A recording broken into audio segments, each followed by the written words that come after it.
দিনাজপুর জেলার বিরল উপজেলায় এমন দুটো গাছ রয়েছে, বট গাছের উপরেই তাল গাছের জন্ম।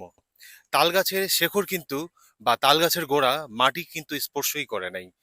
এই তাল গাছটি আপনারা দেখতেই পাচ্ছেন একেবারে বট গাছের চূড়ার মধ্যেই জন্মেছে এবং সেখানেই এটি বড় হয়েছে।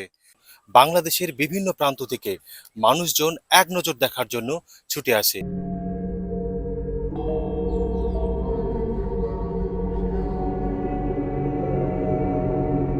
আমি কিন্তু কোথাও তাল গাছের গোড়া দেখতে পাইনি।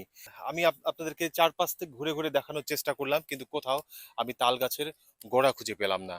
এবং শুধুমাত্র যেগুলো আছে সেগুলো হচ্ছে বটগাছের শিকড়। ধুকুরঝাড়ি কাশিডাঙ্গা রাস্তার পাশেই রেল লাইন পাবেন, এবং রেল লাইন থেকে হাতের ডান দিকে তাকালেই আপনারা চমৎকার এই দৃশ্যটি দেখতে পারবেন। অনেকেই ধারণা করে এই তাল গাছটি এবং বট গাছটির বয়স আনুমানিক 100 থেকে 150 বছর।